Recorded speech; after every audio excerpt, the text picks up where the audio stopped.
Hello, it's Summer Hunter, and today is day number 213 of 365 Days of Awesome. Celebrate success through service. And I have our service hero with me right now. Her name is Lorrie. I didn't write it down. I can't believe I did this. Lorrie Richins. Yes, Richins. Oh, I'm so sorry. I usually put it up on my board, and I was writing it everywhere else. And you know what? A creature of habit I am. I was writing Lorrie all over the place because you spell your name so uniquely. That was I do. I didn't have to put your last name because of your first name being so unique. Well, Lorrie Richins, yes. And I want to take a moment and actually brag about this woman. And this is a woman that I dearly can say I've met only just recently, however, feel such an affinity towards, just a true love. We had an experience at a mastermind in Phoenix that was absolutely incredible. You get to know someone's heart sometimes in unique ways, and I had an opportunity to get to know Lorrie's. Lorrie is a woman that has a message and a purpose and a mission that she feels very drawn to, and we're going to talk about why, and you're going to be absolutely amazed, as I am, about the accomplishments of this dear woman. So welcome, Lorrie. Thank you, Tamara. I'm so glad to be back with you again. You are a mother, a wife, a political candidate that ran for actual office. Mm-hmm. You are preparing to launch a book. You're an author. You are a speaker. What is it that you don't do? I don't do CrossFit. A lot of people are doing CrossFit these days, and I'm not one of them. I should, but I'm not doing CrossFit. Well, anybody that sees you would say, so many people feel like, oh yeah, they need it to be fit. You certainly don't need it to be fit. I mean, we all can be healthier, but you just really have it going on. Let's talk about what your passion and purpose is. We were talking before we went live, and that we both, quote unquote, we came to our passion, not necessarily because we were looking for it, but it arrived into our lives. Why don't you tell us a little bit about that? Yeah. So I did have an opportunity last year to be invited by someone who was a previous political office holder. He was a previous senator, and his wife, they were my good friends. And the time came when the deadline to embrace being a candidate for state representative was soon to pass, and they felt like someone else needed to engage in the race. And I had a history in constitutional education, and I was passionate about liberty, and they knew this. And you and I know that sometimes opportunities to rise to the call come at the least convenient time, right, in our lives. And sometimes that's actually very divinely orchestrated, because I happened to be in the doctor's office very sick, and I was needing x-rays on my lungs. I had no voice, and then the cell phone rings, and I'm invited to become a candidate and to consider engaging in that. And the challenge was it was in 4 days, and I had to make a quick decision. And I truly was very, very ill. And so I consulted with my family, and I prayed fervently to know if that was something I should step into, because that's a huge undertaking. And I didn't have any previous experience. I've supported candidates in the past, but during that time when I did indeed decide to engage, in 2 days I was an official candidate. And of course, I was inundated then with information about state issues, and I'm needing to, take a stand in certain areas. But I was very prayerful about what should be my message, what's going to set me apart maybe from some of the other candidates. And one day I remember this so well. Sometimes we need to be just still in order for inspiration to come. And I was resting quietly on my recliner in the living room, and I just had this spiritual download. And this understanding came to me so clearly that said, Lorrie, the family is the greatest governing body on the earth.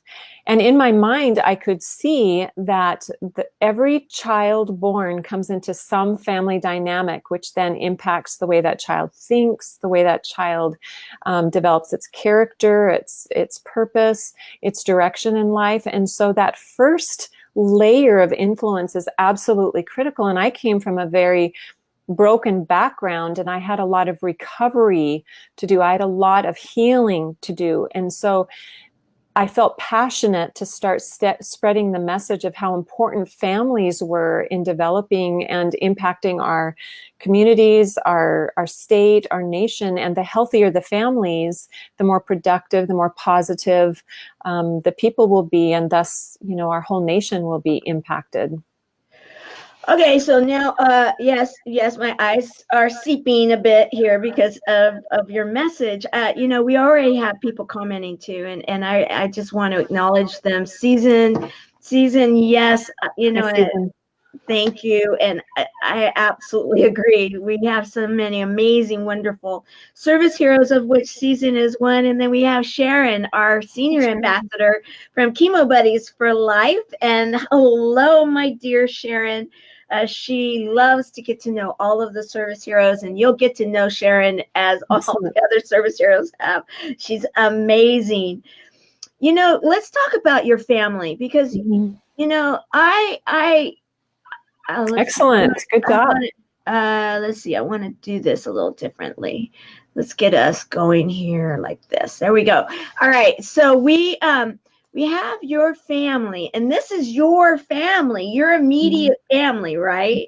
Yep. So 7 of those children are mine. And then, of course, we have spouses, and we're expecting our 8th grandchild in May. So we're excited about that.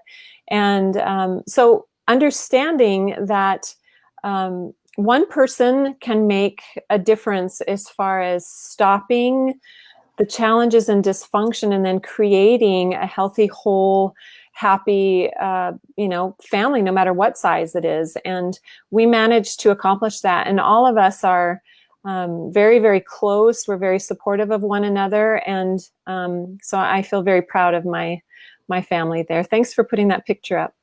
I love it. In fact, I told you that I was having so much fun with all your pictures, and I actually know some of your family now. I'm lucky enough to have met a couple of your adult children, and it was like, okay, I love these, I love those, I love this, I know this story about that, and so what I want to do is I want to step back into how we met, and then go forward to kind of how you're sharing your message, where you are currently now, and where you're going in the near future, because I find it fascinating.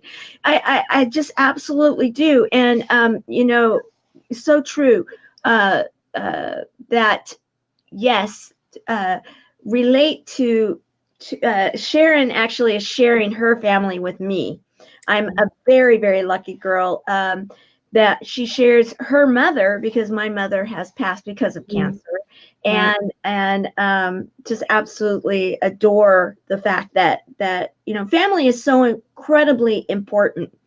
And your message in regards to family is something that when I met you, it was like, oh, you are the ultimate, and I say this in every dear and sincere way, you are the ultimate mother.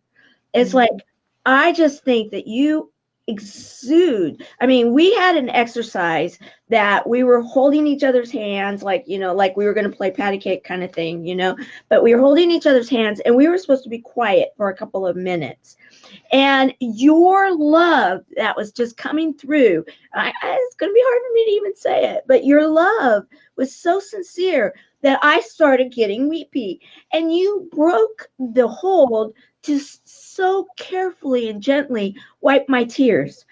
That was one of the most loving things that I've experienced in such a long time. And it was, it was such a gift in my world. And I just want to say thank you for that, because, when you're talking about the download about your run as an office, into a state representative's role, and all of that. It would be involved with being a part of the state legislature, and to bring it back to families. I'm thinking, yes, woohoo, because if we can bring back our world, our United States of America, our states, in what it was originally designed for. And I'm not going to get political here. However, I come from a political family, so it was really easy for me to go there. But where I'm going is that I don't know that too many people really think this. And your message, the fact that you're out there and sharing this, that is such a vote of that it's so important for us to be bringing things back to something so simplistic and yet so difficult, to have a healthy family, right? What was really amazing is we got a core group of 6 women together who one of the women had actually been on the city council, but aside from that, we had no political experience. And we just engaged in this grassroots cause. And once I knew my purpose in this, it was overwhelming at times, but people were coming out of the woodwork rallying behind this, because they were like, number one, they were so thrilled to have somebody willing to talk about faith. They were so pleased to have somebody willing to advocate for the family. They were grateful to have somebody who connected on such a personal level and kind of included them in our team. Whenever they were willing to do something, we kind of made them family. And one thing that I remember so well, that moment holding hands with you, and I was purposely generating as much love as I possibly could. And I wanted you to see peace, and I wanted you to see composure. And one of I don't have a relationship with my mother right now. And one thing that I have found, because I've ached for this myself, is no matter how old we are, we yearn for a mother. And so it's been part of my desire to just kind of float amongst people and help them to feel my maternal side and say, I love you. I love you where you've at. I love where you've been. I know it's been difficult, but I want to acknowledge your path, and I want you to hear a mother's voice or to feel a mother's embrace, and to have that female support. And you had a relationship with your mother that was sweet. Now you've lost your mom, and I miss having a mother. And my mom had challenging life experiences, and she never really learned how to, I think, properly connect. And she didn't have proper boundaries. She had a lot of wounds. And so I think she did what she could with what she had, but I miss having a mother, and I don't have a father in my life either. And so I have this powerful passion to represent kind of a maternal, caring presence for people, and to let people feel like I want them part of my family dynamic, because I really needed people to include me in their lives so I could find a better way. Does that make sense, Tamara? Oh, absolutely. In fact, if you guys see that my face is extra moist today, it's not a moisturizer. Yeah, absolutely. Because I related with everything that you had to say because of the experience that we had, which was a treasured moment in my world, and I will never forget it. And I thank you for it. You accomplished everything that you were setting out to do, and that in itself, guys, watching this, I hope that you see that the power that we have when we have our thoughts and we don't use our external words, but we're saying things inside of our souls and inside of our minds, and we're around someone. It's amazing how that can translate. And it's wonderful to have these kind of exercises where you really do get to feel it. And then when you can validate, wow, that's how I felt, and then that's what you were actually sharing, it's pretty incredible. So I want to say thank you to Allison Larson for that wonderful experience in Phoenix, and and at the mastermind that was at this beautiful location. In fact, I have a picture. I'm going to share it right here. This was the event. I mean, look at this. We were in a mansion. It was like $5.6 million mansion. But, you know, the thing that was so powerful about that is we were in this glorious place, but I was so happy to come home as well, because the power and the peace that you feel in a space is because of people. It's not because of the structure, right? It was a beautiful place, but it was the people I remember. And you were one of them. Yeah. Well, thank you. Thank you. And your daughter was there. Okay. I want to bring up, because, okay, so we met in Phoenix. We had this amazing experience. And then we both got to share a stage. It was the if you will, City Summit, City Gala Mastermind that was taking place in Tempe, Arizona. Right. And you got to share a stage with your daughter. Your daughter was with us in Phoenix at the mastermind at the home, and then we got to go over to the City Summit. And something that your daughter shared, and your daughter is Elizabeth. This is Elizabeth, guys, and beautiful soul, beautiful, beautiful. And we got you two drove with me and we were having so much fun in the car, and you were explaining to me that and I'll let you talk about it, but that you like to bring it, something that you and your husband started, that you like to include your children and have included your children in on experiences, and so that you as a family get to experience these amazing growth opportunities. And you brought your daughter to the Phoenix, Tempe, Arizona one. And when she got up, you spoke, and then she got up.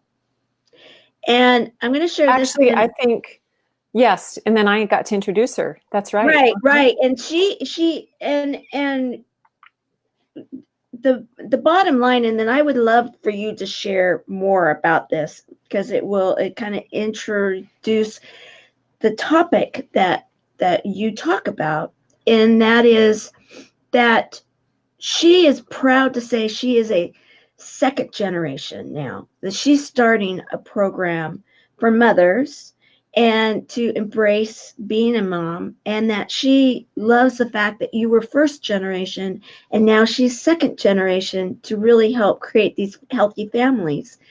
And that, to me, I really was taking all of that in, thinking that how absolutely powerful, how beautiful, and the fact that you ran as a state representative, and it was on and modeling the whole idea of the family.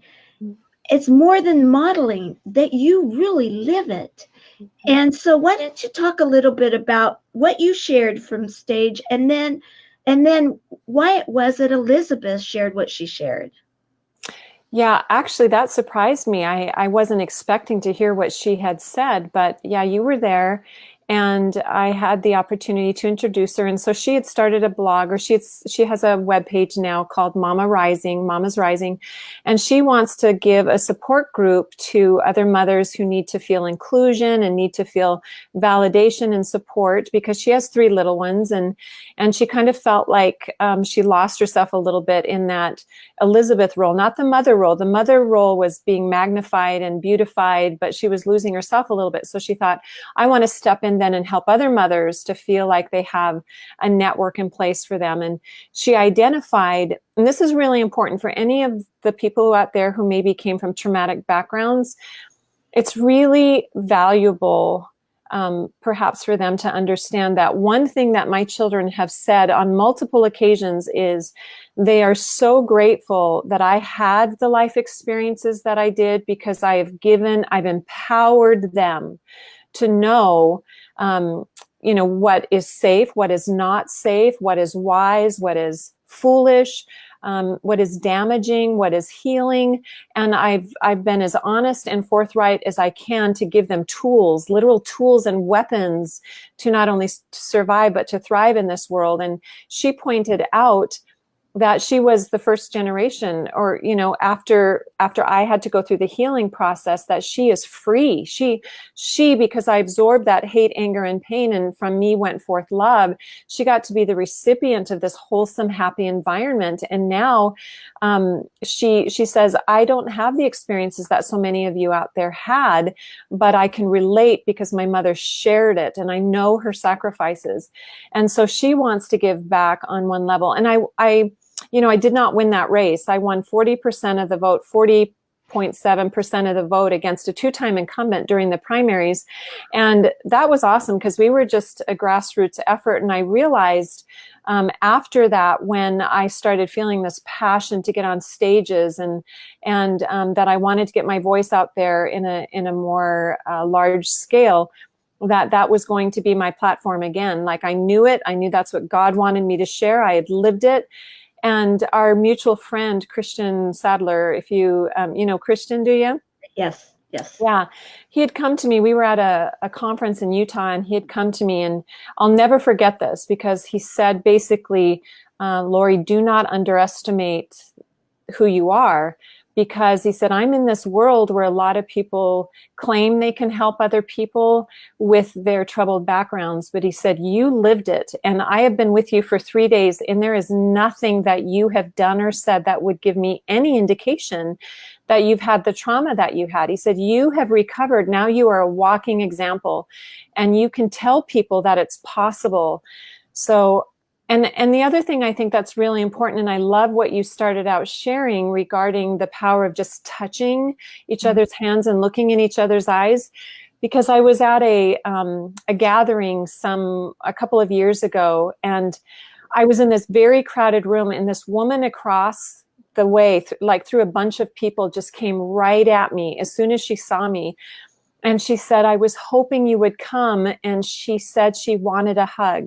And I started realizing as time went on that I was having a common theme where people would look for me because they wanted a warm embrace. Right. And people need proper touch. People need another person to just stop their world for a minute and hold them. And it's free to give an embrace, and it's different than a hug. I use the word embrace because I think embrace is holy. When we embrace one another and truly engage and connect in that personal shut out the world moment, it can be very healing. So when we seek each other out for an embrace, that is a selfless service, but very healing. See why she's a service hero, guys? Right here. Because I can say 100%. I wholeheartedly, if I knew you were going to be in a room and you didn't know I was going to be there, I'd be that person also beelining. Okay, where is she? Okay, hi, hello. Because you know what, you are so, you're so loving, and you give of yourself. And when I started realizing the story, because we all have those stories behind the stories. And, right now I've got so many people that we are so behind in comments. I'm actually going to take a moment, and then we're going to continue here. We have Darlene. My sister's on, Darlene. Love you. Yes. Okay. And she's sending the love. And then Renee. Yes, love Renee. And then Eric Sully, yesterday when I was Eric, I told Lorrie that, in fact, that's why we're doing sound things. I'm like, we had some problems yesterday. And I've been telling everybody that Eric told me that he was my social media angel. And so thank you for being my social media angel, Eric. I appreciate that so very, very much. And, absolutely, the City Summit was an amazing experience, and we'll talk about that in a few moments. And Eric has a huge family, like he calls it the Easy Way Fam, Easy Way family, and they're very big about supporting wonderful programs, of which Chemo Buddies for Life is one of the nonprofits that they highlight and support. And so thank you for highlighting mothers. And which is a big deal because Eric's very vocal about the fact that he was raised by a single father. And so, that means so much more. And then, yes, Renee can totally. Renee's a jewel. And if I have a really touching story to tell, when you have a moment, I'd really like to share about my sister Darlene, when you feel like I have a moment. Let's do that right now. Is it time? Yeah. Okay. So I'm going to get kind of tender about this, but this is what it is. It's real. It's raw, right? These are service moments. Right. And so my sister, Darlene, is actually my stepsister. She's the oldest of my third father. And, coming from a really fractured background, she was older than I was. And so I don't know, 10 years, something like that, maybe. And so 25 years passed without any family members coming to baptisms of my children or graduations of my children, or like I didn't have any family at all at my wedding. We had a lot of significant events that were happening over the many years. And I remember, when my daughter Elizabeth, who you met, was getting married, I remember saying a prayer and I said, Heavenly Father, it's been 25 years and, a family member. I've never had someone come and be present and just share that with me. And I've got a huge family because of so many marriages and different relationships. And I just said, Heavenly Father, can you just send me one? Can you just allow me to feel like I have family at one event? I just need one. And so my daughter Elizabeth was getting married in Salt Lake City, and we live in Idaho. And so we had driven over to Salt Lake, and we had a breakfast with, the groom's family and with Elizabeth's family, and with our family. And we were walking from the one building to the Salt Lake Temple, and in the atrium area where guests and family can come and wait, I walked in the side door, and to my absolute shock, my sister Darlene was in that room. And I had sent an announcement to family members, and she had received it. And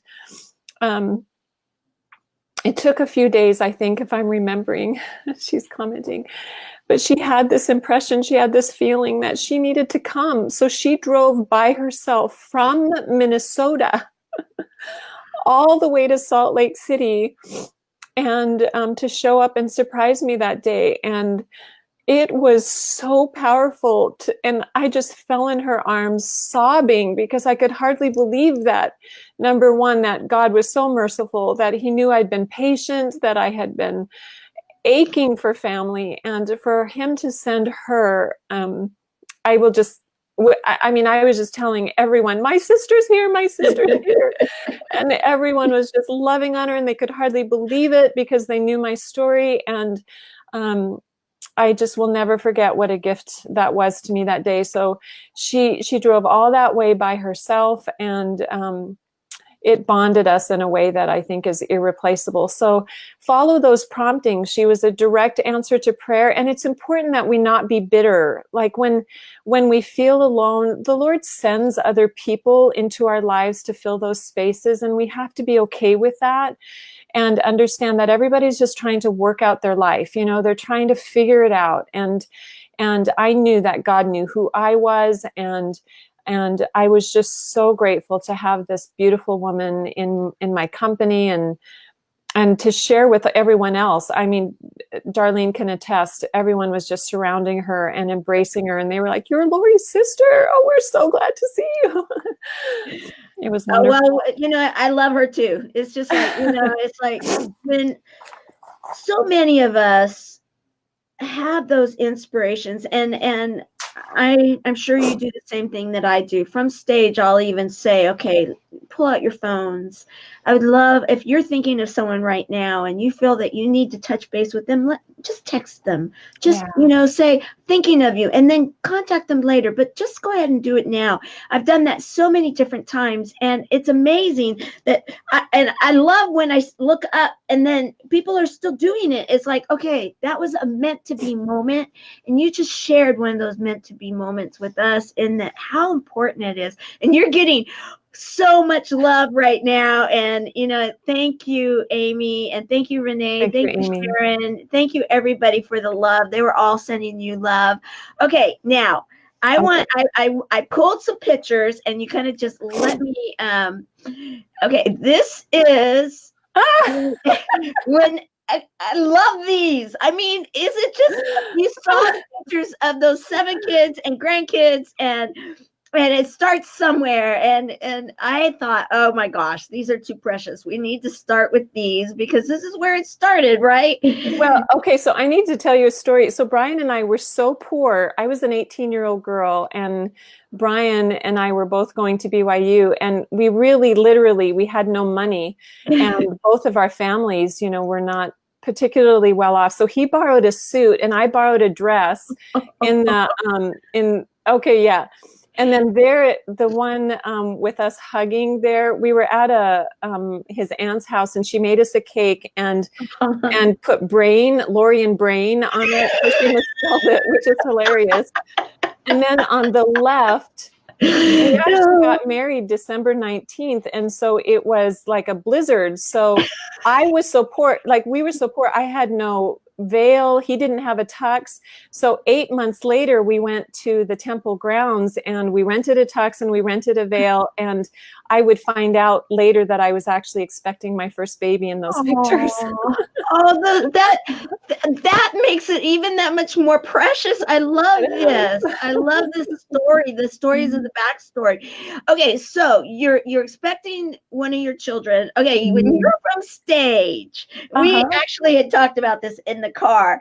You talk about, okay, so I don't know which child it was, but you talk about one of the experiences of you being pregnant and then you giving a call to Brian or Brain. Brain, because he's an accountant and he is a brain. He's so smart. Right. So I mean, that's why I was like, oh, that's even better. So you're on the phone. You're like, okay, honey, and go ahead. Well, what's funny about this is we had a 15-month-old baby already, and then I'm in labor with baby number 2, and I had gone in labor, preterm labor, twice already at 7.5 months. So I had been on bed rest for weeks, and then on medication. And finally, the doctor says you can go off the medicine; it's good to go. And so when I go into labor, I call my husband at work, and he's the CPA, and I say, "Honey, it's 11:30 in the morning," and I say, "Can you come and get me and take me to the hospital?" And he looks at his clock and he says, "Can you wait for my lunch hour?" As if he's going to fit me in his lunch hour. And so I said, "No, you need to come home right now and get me." And it's a good thing he did, because I delivered 90 minutes later. Oh my goodness. But so that leads me to my book, the book that I'm writing. I have found that it's so easy for people to try and fit their family into their work, and families are breaking because of that, because they're not prioritizing. And when you're an accountant, you're very logical and you're very compartmentalized. So he's thinking, it's 30 minutes before my lunch hour, let's make this efficient, and I'm going, you don't plan, when a baby is going to decide to arrive. So like, you get home now, honey, And then I remember too, on the way, going, would you run the red lights? He would not run the red light. He just would not do it. We were living in Springfield, Eugene at the time, in Oregon. And so it was funny.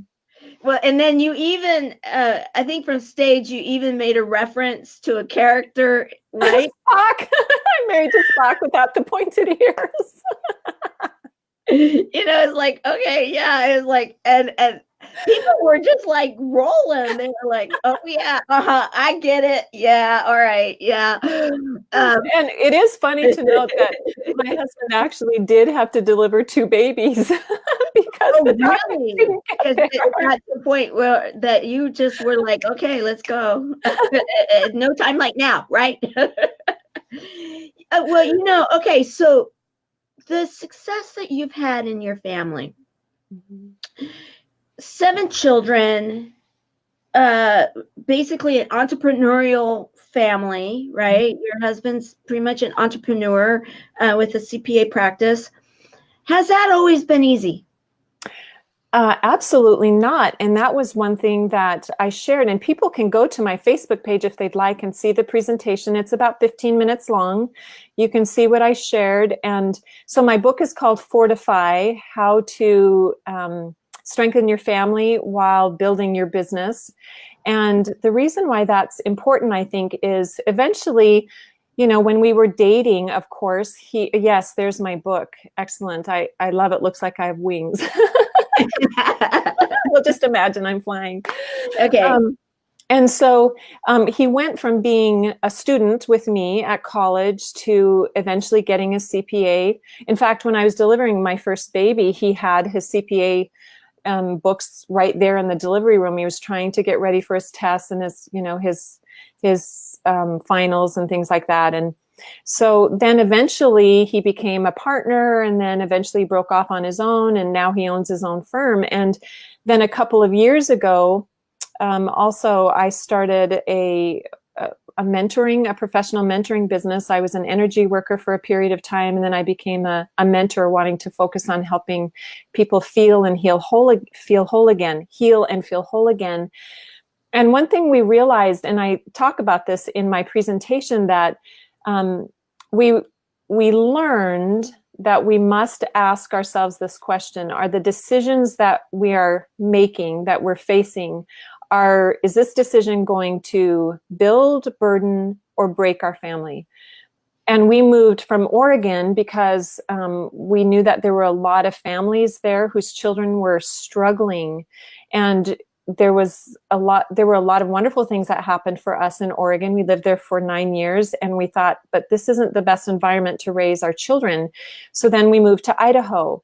And then he was 30 minutes away from his work, and being an accountant, he was gone so much of the time. We moved closer to his work. Every decision that we've made, we always did thinking, is this going to then strengthen our family? And when you make that a priority, it will really, really be a blessing. Make everything a family affair. And when you make it a family affair, it will avoid other affairs, if you know what I'm talking about. Right, exactly. And and I love it when you say that, because you've said that before, because that's one of your things that you share, and it makes so much sense. Absolutely. And I I love We were horse bombed. This is I know. I had to ask. I had to pull this one up because I think it's beautiful, the two of you. But what's the horse about? This is hilarious. So we live on a couple of acres of land, and we have this beautiful grove of trees next to us with this gorgeous white horse in it. And so my daughter was taking pictures of us there. And when we got it, later when we saw it, we were totally horse bombed. It was hilarious. I love it.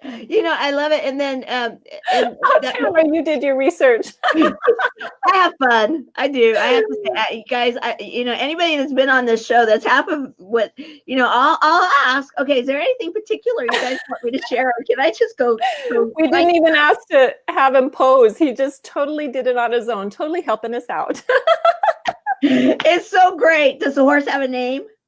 It does not, but I tell you, that was a memory for sure. That was so great, and you can tell my husband does not love taking pictures. Well, I like this one. You guys, I think you guys actually are just an adorable couple. I'm gonna bring one more up because it's just like, when not all couples make it, and so when you do, and here, you guys are just adorable, and I know, because of what you shared, it's like, okay, yeah, different personalities, and yes, you're going to have to come now. You can't eat right now, or you can't wait. Yeah, however, you guys have really, you got you have the 7 children. You're expecting the 8th grandchild, right? And that's what you shared. And so something's happening, right? And where I want to go now is kind of the little bit more of the backstory, because and then we'll sum it up with the pictures of just recently that, well, no, I'll go here now because it's like, okay, I'm not waiting. So this was us at the city summit. It was just too much fun. And you just have fun, right? You just have a way of having fun. And that's you and your son. Okay. So your daughter came.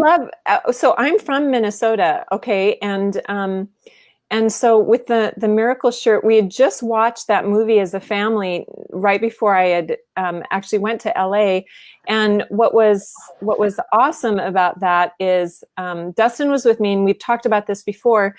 So one of the dangers of what happens when one spouse is making progress in his or her life, then the tendency is to, they're excited about all of these new experiences they're having, and they're meeting new people, and it becomes a really influential part of their life. And what can happen is you can start pulling then away from the rest of your family. This is a very typical pattern. And so I made the commitment, my husband's traveled with me, of course, to Vegas and to Washington, D.C. and other places where I've gone, but it's tax season time. You just can't go now. And so I took Dustin down to LA with me, and he's from Albuquerque. So he met me in the airport in LA. And then we brought Elizabeth up from Florida, remember?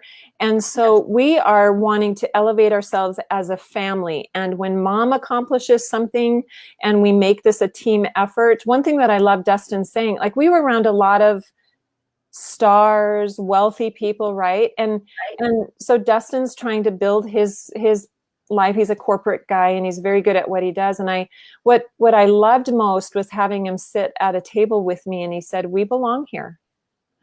He felt like he was worthy to be amongst these people. He felt like he had the capacity to learn and grow, and he didn't feel inferior. And we need to breathe life into our children. We need to breathe life into what they're capable of accomplishing, and help them to recognize, you magnify the weaknesses, you magnify the strengths, you minimize the weaknesses.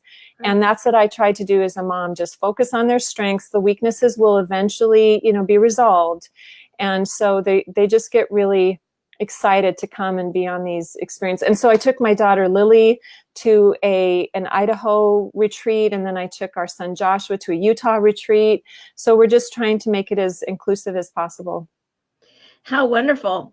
I have a feeling there's going to be a lot of people saying, okay, are you ready to adopt any others? And that is one thing. And I mean business when I say that, because, the Savior in the scriptures, he would say, come with me. And that is one thing that I want people to feel genuinely is, come be with us, come and partake of what we've tried to develop here. And we want you to feel loved.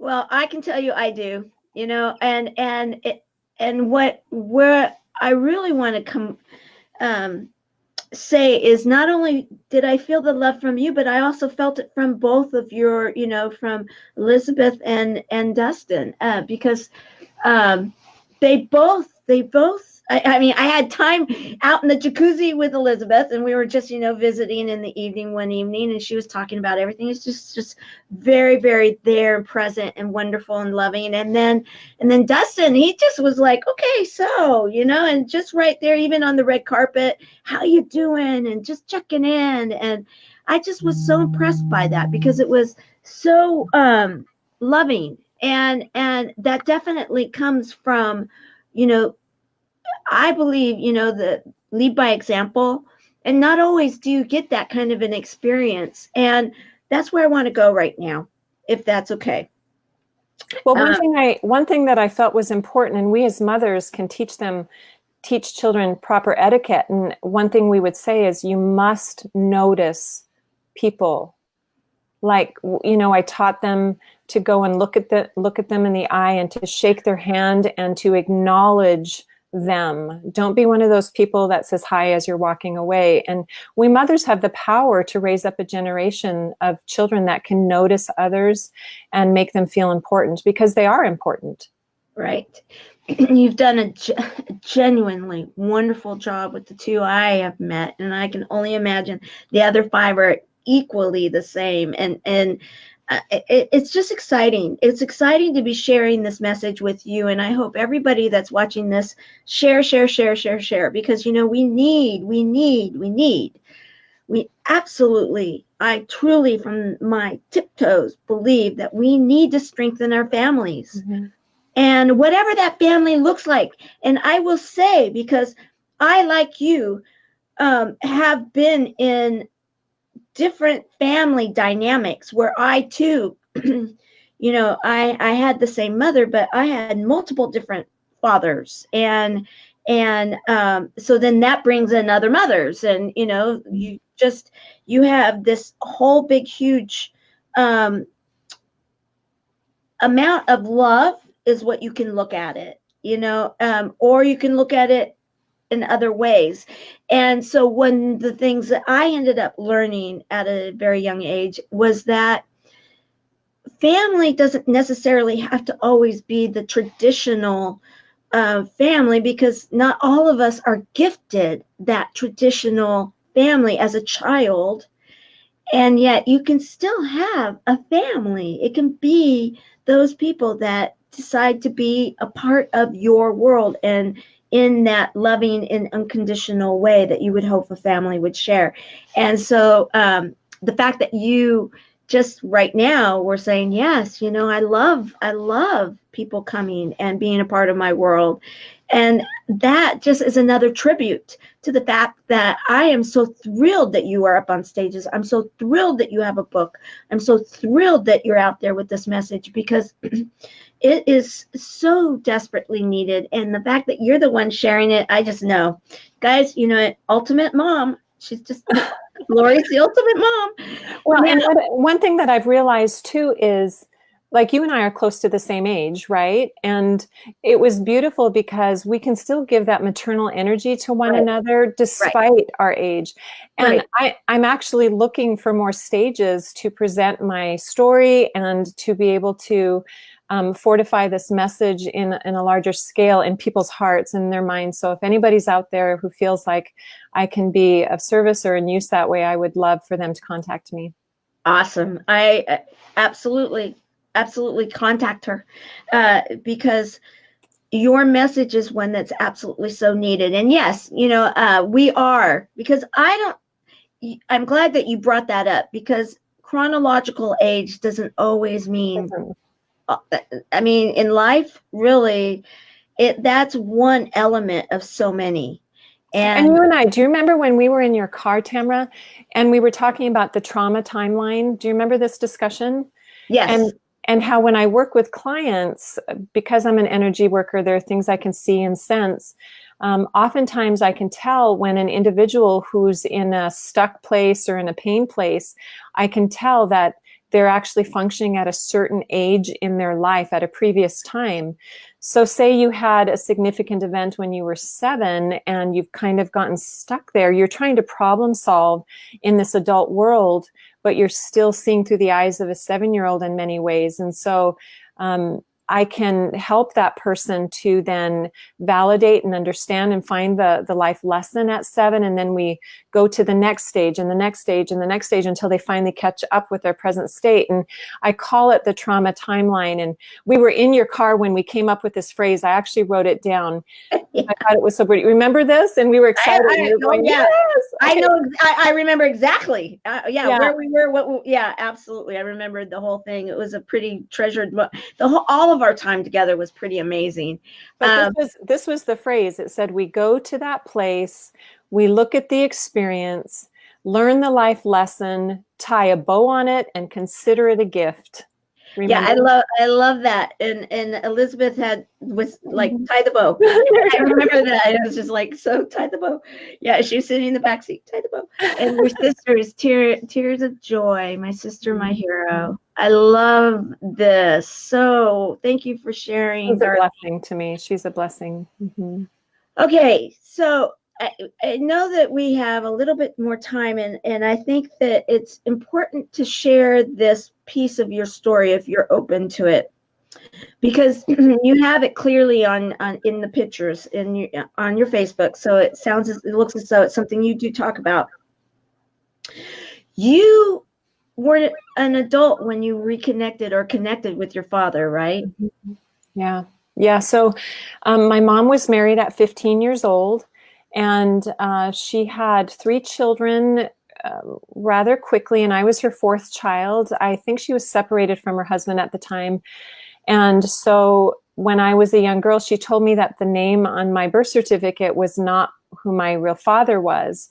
And so there's a lot of areas to that. I think she was married to her first husband 7 years. And so she had 4 children by the time she was 22.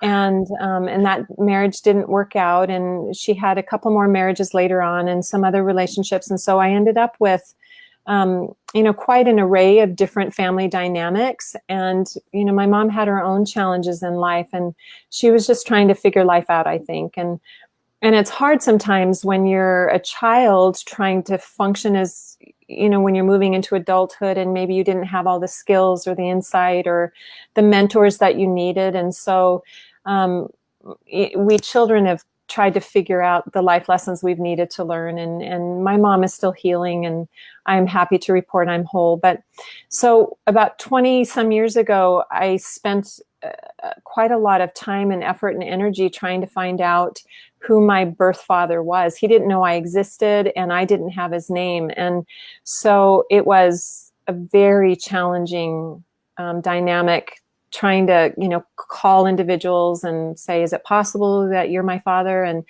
my mom really, she went through a period where it was just hard to talk about her past. So I didn't get any information.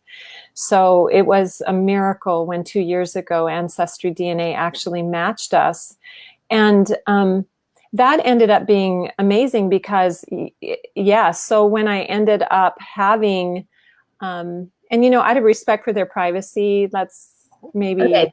but that was cool. That was cool to actually be able to pull that up. But it was a miracle. I remember when I saw it, I just went crazy. It was at night, and it was about my husband was going to sleep, and it came up in my Ancestry DNA results, and I'm shaking my husband, trying to get him awake. And I'm thinking, I'm never, ever again going to be able to say, I don't know who my dad is. And so then we went through the process of trying to find out, because all I had were the initials. Right. That's what it showed, just the initials. Yeah. Right. And then, so then what I had to do was go ahead and research that further. And I found it. And we had a year that was almost like a fairy tale. It was so incredible. And I found that I had additional siblings. So all in all, from, all of the relationships involved, I ended up being one of 19 siblings. So there's a lot of us. Yeah. And I had about a year that was really beautiful. And then because of, imagine, somebody coming in later in life, and then you become part of a dynamic they weren't planning on. And eventually they kind of went their own way. And so now I'm glad to know who he is, and I'm glad to have that peace. But my birth certificate then was updated, and I was able to, reconnect with, there's one brother now that he and I stay connected. And so it was literally, if you knew the steps leading up to me finding him, it was an answer to a very, very long prayer. And it gave me the pieces I needed to feel whole again. And it turned out to be remarkable because, there's that concept between nurture and nature. Yes. And being raised by somebody versus never really meeting them. So we found out my dad and I absolutely both loved like really spicy food. We had been ordering the exact same sandwiches at Subway, right down to the bread and cheese. And when he went to his homestead, the last time he visited his homestead, he took one thing from his property. And the last time I visited my home, I took one thing from my property, and it happened to be a stone. Oh, wow. He took a stone from his property and I took a stone from my property. And then I had my son doing a service mission. Well, not doing, but he was on a service mission in Missouri, and he would visit special, meaningful places and he would take a stone. Like these were things we weren't even talking about. We just innately were doing. And so that nurture nature thing was really incredible. Well, thank you for sharing that, because and the reason I appreciate you being so open and honest about this is because I really do want people to understand just a little glimpse of the fact that, yes, when you were growing up, it was a very different dynamic, like your daughter Elizabeth had talked about, and that she appreciates the fact that she was able to learn from you how much she and all of us, I can't think that anybody watching this is not saying, wow, you know what? In fact, Sharon right now is saying that she's appreciating your story, and thank you for sharing. And I know that she's speaking for many of us, saying, you know what? You are so you've healed and you've done the work, and you now are out there saying that family, going back to where we started, that you can have the family. You can come from a generation, your generation, where it wasn't the, if you will, the white picket fence family situation. You would say probably very far from it. However, in making that decision with your husband, and then continually working your decision. And I keep thinking about, it was, with all the dynamics of it that you've been sharing, that now you have the second and the third generation. that that you can actually turn things around in a family, thus going back to the fact that you politically were out there, and that your whole message revolved around the feel of taking what you're doing in political arena, and really that the family is the most important governing body. And I just thoroughly love the fact that we were able to kind of bring people around this whole message in the way that you've been so open to doing, because you truly, Lorrie, have an amazing, I believe truly that you have an amazing gift and a wonderful, incredible mission to be able to share with all of those people, including myself. I had an amazing mother. However, life happens. Life happens. And one thing, I guess, in closing, I don't know how much more time we have left, but I would like to attest that I know that God knows our pain and our sorrows, and He's aware of the loneliness and the ache and the suffering that can occur because of families. But I believe that families are the treasure of heaven. And when we tap into how it can be, and we help to make the greatest joys possible by creating a healthy family dynamic to the best of our ability, that He will move heaven and earth to assist us in that. And I have had so many miracles happen over the years. And the greatest miracle of all is this, that we can come from trauma, we can come from challenging backgrounds, and we can feel joy, we can feel happiness, we can truly find peace and serenity. And I've looked at it in a different way. And I feel like God entrusted me with a very important assignment. And that was to come into a situation that was challenging and intercept that and transform it, and then take all the good I can, all the life lessons I can from it, and then pass that down to the next generation and make them stronger and make them better.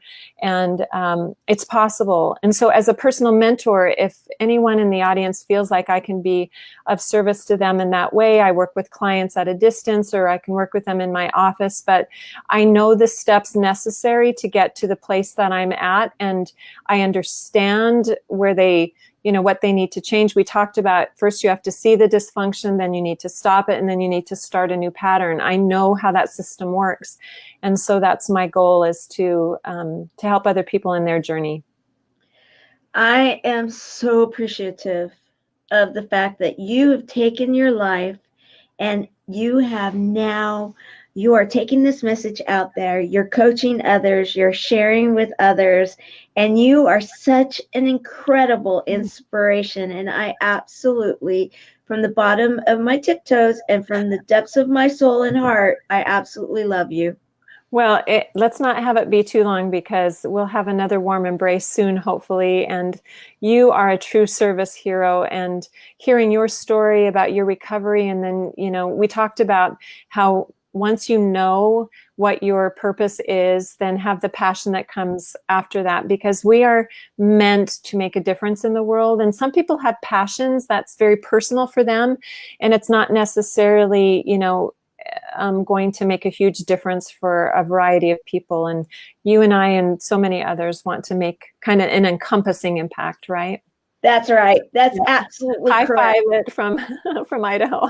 High five from or should we do this Spock? Oh yeah, absolutely. Okay, there we go. Yeah, we got to do the Spock thing. A tribute to my husband. A tribute to Brian or Brain. I love it. I'm sorry. Brian or Brain. And the one thing, if I could finish with this statement, it is not the spouse's responsibility to heal the pained husband or wife. They don't have the skills. They don't have the tools. Reach out to somebody who does know how to do that, and don't put that burden on them. Their responsibility is to love and support you. Reach out for your mentor, reach out for your counselor, therapist, whatever you need to help you in the path, but you team with your husband. They're not, or your wife. They're not meant to fix you.